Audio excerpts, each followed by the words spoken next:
Hi, everyone. My name's Michelle Snyder. I'm one of the consultants here at the Center for Healthy Churches. I lead the nonprofit arm of our work, which is called New Matrix, and I'm also the team lead on our organizational development work, which pretty much means anything related to helping churches be more effective in their ministries. We're glad you're joining us for this series that we're calling the Future Ready Church. In this series, we'll be taking a deep dive into what it looks like for a church to tackle some of these strategic questions that help them be the church that's needed for the world of both today and tomorrow. So with me today, I have several of my esteemed colleagues who are experts at this very thing that we're talking about, which is an episode that we're calling Aligning Structures with Strategies. So we have Ellen Baxter with us. Ellen is an ordained PCUSA minister, that's Presbyterian Church USA minister, who lives in California, but she also has roots in North Carolina, Delaware. Where else, Ellen? I'm not even sure. Oh, Kentucky, Washington, Pennsylvania, New Jersey, New York. So all over then. Yeah. Ellen also had a first life where she did a lot of HR work in corporate spaces. So Ellen brings a really interesting voice to this work. Matt Cook is with us. If you've watched our other videos, you know that Matt is the director of the Center for Healthy Churches and has pastored in a variety of contexts, including large staff churches and on complicated boards. So welcome, Matt.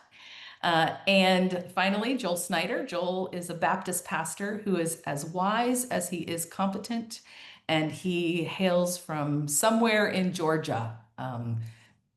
Close enough. Close enough. Okay, welcome, everyone. So we're here to talk about getting your structures aligned in order to support your plans, basically. How do you line things up in the churches that you work in order to make sure that your visioning work is fruitful? And so we talk a lot about doing that, and we've identified internal structures that we can do that around to support that vision. So Joel, I just want to toss it to you to talk a little bit about aligning staff structures to support the vision.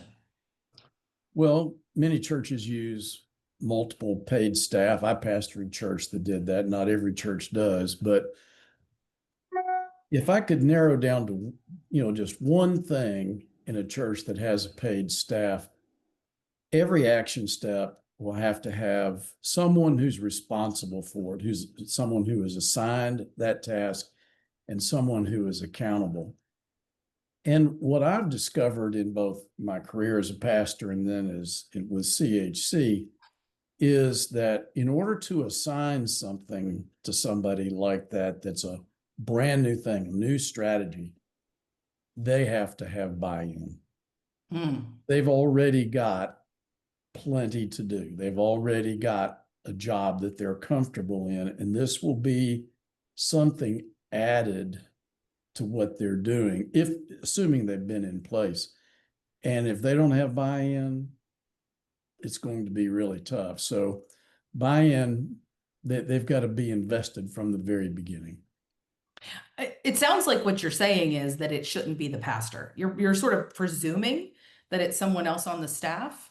Well, if it's a multiple staff environment, every action step will have somebody. It might be the pastor. It might be a minister of, or whatever else you might call someone on your staff team.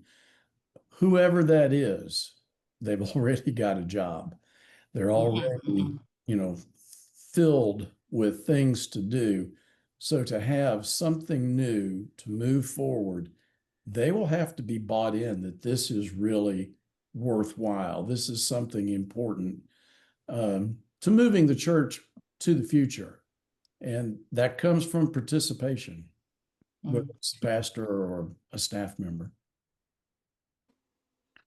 It almost strikes me that you're also saying, and there needs to be space carved out in their schedule, that they've already got a 40-hour-a-week job. We can't just add a bunch of stuff on top of it.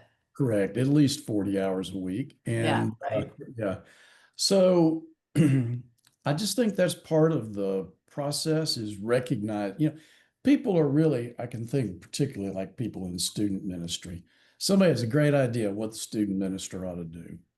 And they've already got a plan. They've Mhm. already got things they're working on, and someone comes in and just, oh, here, you could do this too.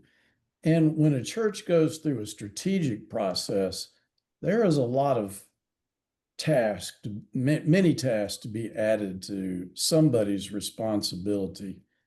They're already full, so you will have to carve out that time, Yeah, new good. time. Yeah. Okay, thanks. So Ellen, what about committee structures? When we think about what does alignment look like to support a strategic vision around committee structures? Can you talk to us about that? Yeah, sure, Michelle. I think the first thing that comes across to me, well, two things. One is in the same way that Joel is talking about a staff that is already, 40 plus hours a week and passionate about what they've been working hard on. This is a group of volunteers. And so these are people who are there because of their passion for a whole different reason, and everything they're doing is giving. And I think the first word that comes to my mind is really just communicating and letting them know how early in the process what the value is of how important it is that people know what they're doing and the value of what they're doing.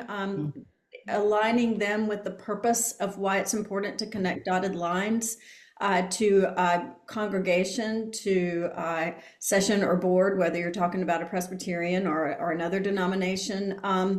I really just the purpose, the value, but also communicating the dangers if you don't.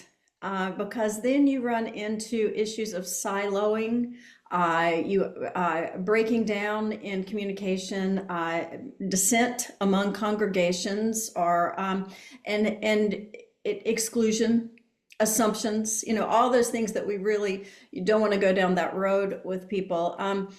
In addition to that, it's not just communicating with the congregation what they're doing. It's also important to communicate with staff and committees. Staff often is working really hard and they don't really know what the volunteer group are doing unless it's assumed everybody knows. And of course, all of that comes from working with your boards and your sessions. The other thing that I think about when I think about committees, and this is something that is really important to me when I work with churches anyway, is making it fun and joyful, because that's why they're there to begin with. And so then they will communicate that to the congregation and the other people. Yeah. Matt, you smiled and nodded. Well, I mean, I'm all about fun, right? Like I agree with that. Simple as that. I'm up for Yeah. a party. Yeah. Yeah. Ellen, I'm struck by what you said about communication. Just almost because as a baseline, when we walk into churches that are in any kind of frustrated trouble, it feels to me like the first thing I say to them is the right hand doesn't know what the left hand is doing, and you need a plan for communication. And so I think that's really good advice. And it sounds like you're saying you need to communicate between committees up to the staff and out to the congregation. All of that matters. I would agree with that. And I think it starts with, as I said, the purpose of letting people know why communicating is important, because it's so easy for us to assume in whoever we're talking with, whether it's church work or our families, we make these assumptions. So reminding, not just at the beginning, but along the way, why is it valuable to share this? As much as anything, it includes other people in a process that committees are hoping people will get involved in, usually with whatever programs or exciting events they're planning. Yeah. So. Great. Yeah. So Matt, the other thing we need to talk about alignment around is with our board structures. What do you have to say about that? So I was thinking about that through the lens of we're talking about staff, we're talking about committees, we're talking about board. We've already kind of remarked a little bit on the fact that different size congregations are going to approach this question differently. If you're on a board, your primary responsibility is oversight accountability. You know, staff are responsible for everything from the ground up. Committees, at least in my experience, most of the time the people are on a committee because they have some passion or some expertise related to the particular thing. But board members are on the board because the church trusts them to kind of oversee the whole a little bit. And as a result, I don't see the structure of the board like massively adapting in the aftermath of a strategic planning process, generally speaking. But there are some things that I think you can do to strengthen the board's ability to hold the whole system accountable and to kind of be the one making sure that the whole system is in alignment. One is you want to surge the right kind of people onto the board as a part of this process. So if you're thinking, all right, we got a strategic planning process that we're starting next year, or we've already started it this year, and we know the board is going to have some responsibility for continuing to provide oversight to that moving forward, then now is the time to let your nominating committee or your committee on committees or whatever group is responsible for getting the right people into the right seats to let them know this is a time in which the board needs to be populated with people that are best suited for providing the kind of accountability and oversight of this undertaking that we're involved in right now, whatever that might be. If you know what's going to emerge from that, and that needs to continue to be true moving forward. I do see, and Ellen and Joe were kind of talking about this a little bit. You know, the left hand and the right hand, right? Sometimes it's even the left hand, the right hand, and the brain all need to know what they're doing, and the board is, because they're in that 25,000-foot view and they're providing that accountability. So I was working with a church in Texas where this really creative group of people on an ad hoc team were pulled together to be the lead team of this strategic planning process. And they came up with some really, really good ideas. And yet in a Baptist church, they did not have a board. So the deacons in that particular church system, it can vary a little bit from church to church, but in that particular system were the senior lay leadership body. And they actually had very, very little awareness of all of the things that had kind of taken place in these kinds of conversations. So part of getting the system aligned was there had to be a lot of communication between this ad hoc team and the deacon body. And in a Presbyterian church, you know, that would be the session, so that the people who actually have the responsibility have the tools that they need to be able to kind of provide that kind of accountability. And in my experience, it's multifaceted. How you hold the committees accountable is one part of it, how you hold staff accountable. And really, in most cases, the board's main job is actually holding the pastor, working with the pastor to make sure the pastor is working with all the systems. So I guess I see it function differently in different places, but by and large, the board doesn't manage the rest of the staff. The board makes sure that the pastor is capable of doing that work. And so having the right people in place to begin with a position of trust, but also at the same time to not let the system fall prey, which is what is so common, of doing a great job of dreaming and then absolutely crashing on the rocks of implementation. So that piece, that mix of encouragement and accountability as it relates to holding the pastor accountable and providing support to the pastor as the pastor casts vision and holds the pieces of the system together, I think that's a key role for the board. Michelle, could I add something about the Sure. communication? Yeah. When I was active in the pastorate, our staff had a joke among ourselves that we had to publish something 16 times in order to make sure that the congregation knew. And I remember one time it was clear there was some confusion, and one of our staff members said, we must have only published this 10 times because it's clear they didn't all know. And that's a little hyperbole, but you almost can't over communicate. When you've invested yourself and you've been there for hours of meetings, you think everybody else knows, and they don't. Yeah. So it really it takes a lot of effort. When it comes to marketing, they say you should tell them 7 times in 7 ways that a 7-year-old could understand. And I think this is similar. I think that It is. in some ways it's just a different form of marketing out to the congregation or trying to accomplish. Yeah, Matt, I appreciate what you're saying. Like boards can sometimes feel like everybody's got jobs but us, and so we're just kind of here to govern. But planning to plan means having the right people on the bus. I was just talking to somebody yesterday who said that this church, it was a Presbyterian church in New York, no more names named, and they had commissioned a task force to do the work of putting together a strategic vision, and they spent a year on it, and they felt really good about it, and they came to the session, and the session just voted it down. Like, nope, we're not going to do that. And she said, I cannot tell you how demoralizing that was, because the session was not prepared to back up the plan that they had endorsed. So they might not have a lot of work, but they've got a really important role to play there. Yeah. Okay, so yeah, go ahead, Ellen. Oh, I was going to say that brought something to my mind about a time that I worked with a different faith organization as well in the San Francisco area, who in the preparation for the board, I had been told they're ready. And I had spoken with the board president, and spoken with the pastor, everybody involved, and one of the things they had not identified was their own roles within the church, and they were very much what I would call a representative board as opposed to an active board. And so what ended up happening in that situation is we almost went back to the drawing board and said, some role development of what you really want to do here.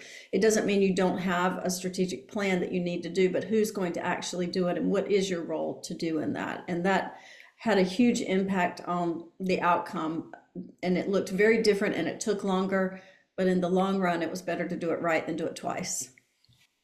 So that actually takes me to my next question, which is that it seems reasonably straightforward. Like this idea of alignment, you got to line up your structures with what you're trying to accomplish, and so that you can, whatever, so you can get there.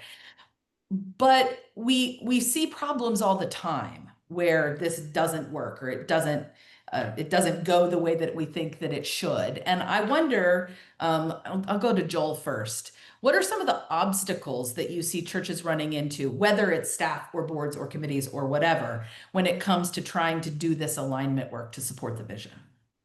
Well, I think the 2 major items that you have to bring into alignment with what you're trying to accomplish, that would be budget and people. And a lot of times churches have limited budget because they maybe have a lot of fixed cost. Mm-hmm. And so there is not much budget heft to put behind a new initiative. Mm-hmm. And that can take some creative planning to find it.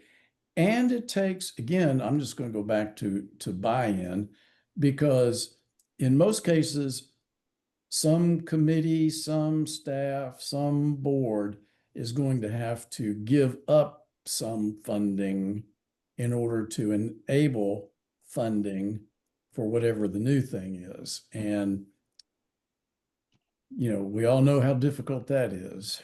And the other thing I think is people, and that's if staff already has titles and everybody wants to, and this is assuming a multiple staff church, which you've asked me to address, if somebody already has a title, it's very difficult sometimes to see in a new way, because they're going to see it through the lens of what my position is and what my turf or my silo would be. We do tend to be pretty turf conscious, and people get siloed.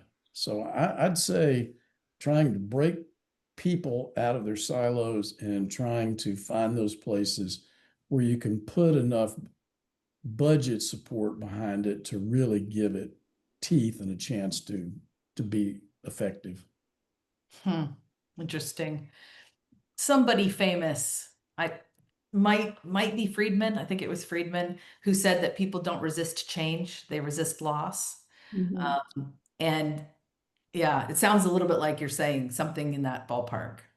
And, you know, I would just add to that, Michelle, change that you participate in feels like growth. Hmm. Change that happens to you feels like loss. So Wow. if I somebody, said that you were as wise as you were if confident. if somebody is affecting change, just say worship. I mean, we all know that kind of stereotype. If somebody changes the worship service, I feel like I've lost something. But if somehow I was participating in that change, oh, this is great. You know, this is growth. So that's why buy-in is so important.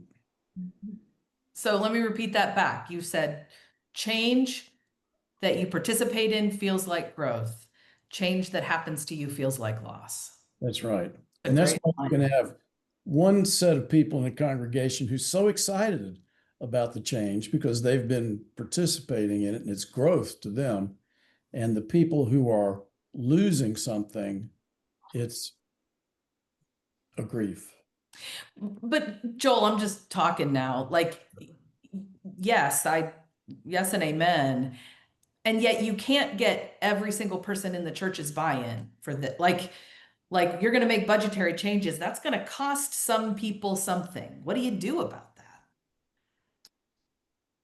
Well, I think, you know, we haven't talked about the spiritual dimension of Hmm. this yet, but one of the things that I love about my colleagues and CHC as an organization, New Matrix, is the emphasis on prayer and discernment of the Holy Spirit. And I think that's just super critical. It's not um, you know, we all know that we've prayed about things that didn't happen, so it's not a guarantee, but we all know times where we prayed and things happened we didn't anticipate. So I would encourage prayer. And then there's a lot of congregational care that has to take place. You know, in my education period, we called it pastoral care, but I mean, any kind of care that is taking place for members in a congregation, it's not going to happen without some real investment in that kind of concern. Yeah. Yeah. Um, so that's the spiritual dimension. It strikes me that another practical dimension is what Ellen was talking about with communicating, that the more we communicate and communicate why and who and how and often, can make a real difference. I've actually heard Matt talk before about also just sort of the willingness to lose some things to gain some other things. Matt, have I heard you talk about that? Yeah, I tell committees all the time, almost every team or committee I work with, that values equal sacrifice. That's Mm, probably what you're thinking about, is Michelle. what That I'm if thinking. you aren't, that you value something only to the extent that you're willing to sacrifice something else of value to obtain it. So, and whatever you value the most means you're willing to sacrifice everything else. Otherwise, you're not. Um, a lot of people would say, man, I would love for my church to grow. Boy, that would be awesome. But are they going to sacrifice the time to make it happen? Are they going to sacrifice the methods that their church is currently invested in to make it happen? And if you're not, then you want change, but you don't want any cost there, right? And so, and that I very rarely see strategic planning processes work out where there's not any sacrifice involved. Yeah. Which goes right back to the board thing, having the right people on the bus who understand the value set and are willing to absorb a little system anxiety for the sake of it. Absolutely. Yeah. Yeah. That don't sort of crumble at the first pushback or resistance. Yeah. Yeah. Well, I'll use that then to ask Matt. I'll go back to Matt and ask, what are some tactics that you've seen useful around this kind of alignment work in relationship to visioning, given everything we've already just said? What works? So So like if we're thinking through that lens, and I was, so no, we'll let you in on a little secret. Those of you who are watching this, like Michelle has given us the questions in advance, so we're thinking about them in advance. And what I was trying to do is put myself in the position of, okay, we know change is coming. Like, what are the tips and tricks, right, to help us get there? And if sacrifice is involved, if cost is involved, there's different ways to kind of contemplate that. One of the things that I often tell, when you're trying to get your alignment right, uh, what I usually ask, what are we going to do less of? What are we going to do more of? What are we going to stop doing altogether? And what's most important for us to achieve for the strategic planning for the objectives of the strategic planning? And so the less of is the sacrifice question.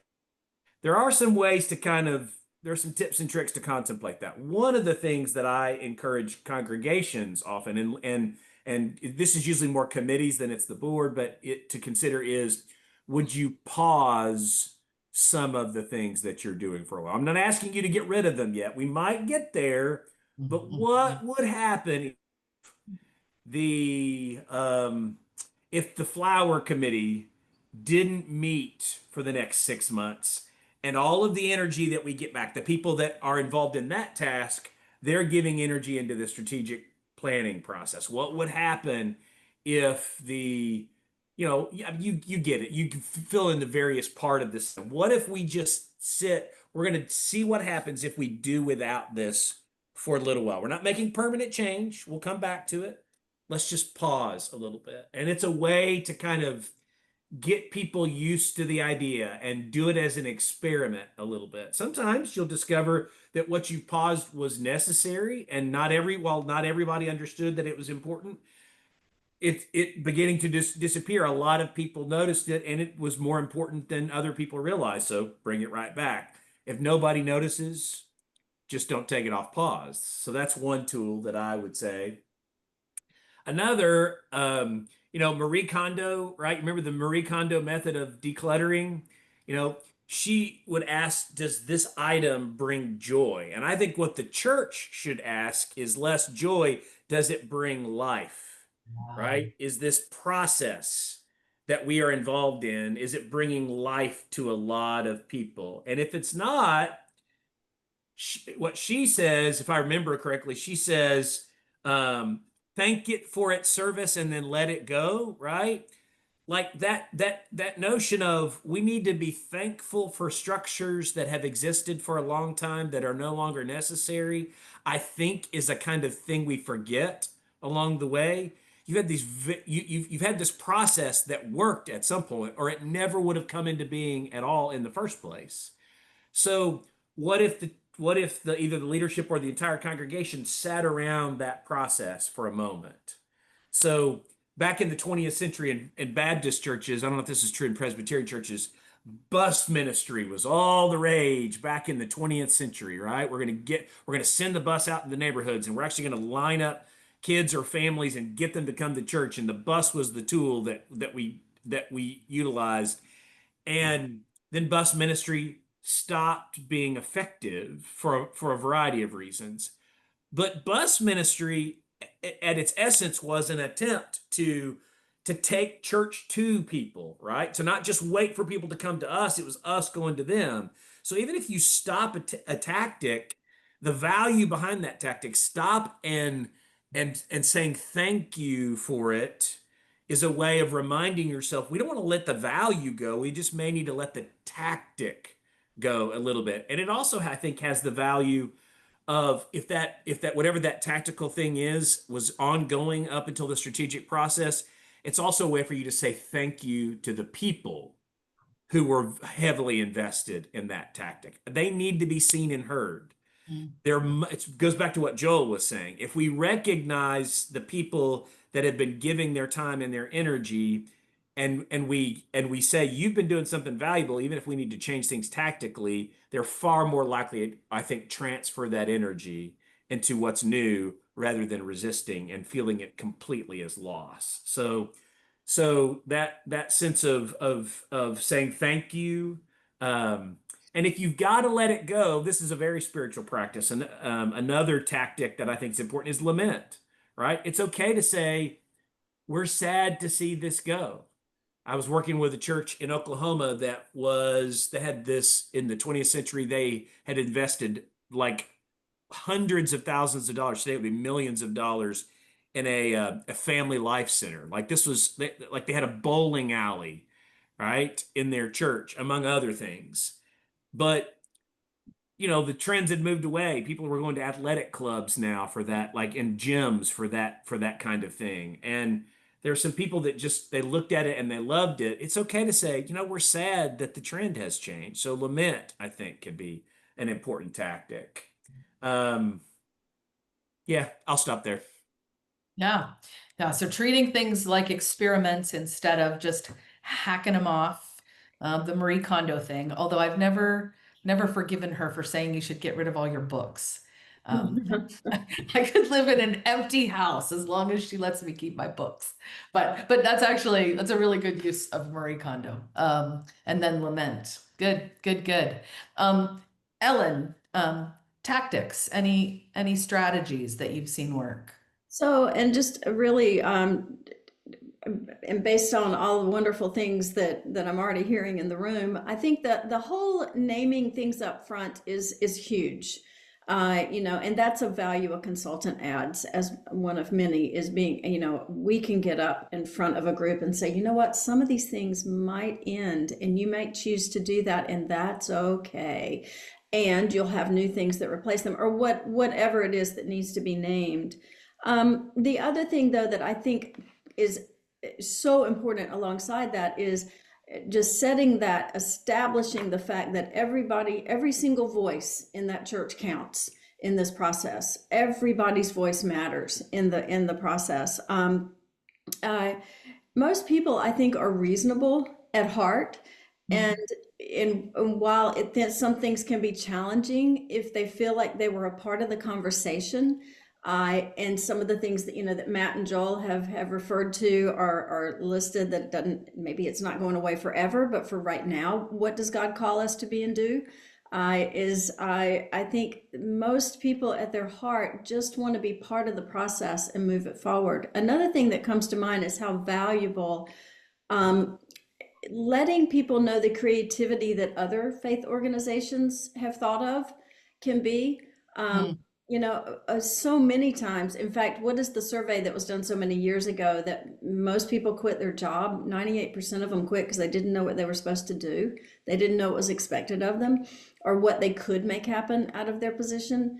I think it's similar to that in that people want to be creative, but they're not quite sure how. We're very easily stuck in the tradition of, well, we've always had a youth director that was full-time and had full benefits. And I know we only have 4 children left, but we had 400 before.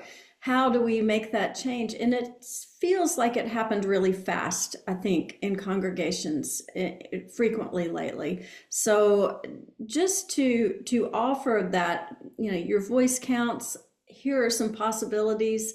What bubbles up for you? And then that constant going back to, okay, so what does God call us to be and do in this moment? Just never letting go of that, what God calls us to be and do, and that Holy Spirit. But there's one other thing I had thought of in all this. I think you have to also be prepared to acknowledge that if we can't use the Holy Spirit against others either. When I was first entering into seminary, one of my mentors, I was working through an issue in another organization, and my mentor said, do not use God against them just because you're going to be a pastor. And so I think that, acknowledging that it is the Holy Spirit at work. It's not me speaking for the Holy Spirit. It's the actual Holy Spirit can help. Yeah. Well, this whole conversation is reminding me of the Mr. Rogers sentiment that what can be mentioned can be managed. And you said, Ellen, like just kind of acknowledging from up front, just like naming that that vision, what is it, Matt? Say it again. Vision equals sacrifice. vision Yeah. equals Or no, sacrifice. values equal sacrifice is what you're asking. Yeah. Oh, values equal sacrifice. Yeah. Values equal sacrifice. Yeah, that's so good. So good. Communicating over communicating. What can be mentioned can be managed. And a lot of times we don't mention things to our own demise or our own detriment. Last thing, I've heard a lot of conversation here that presumes and assumes a staff, a committee structure, sort of, we've been talking about at least medium-sized to large church models. And I'm wondering, like,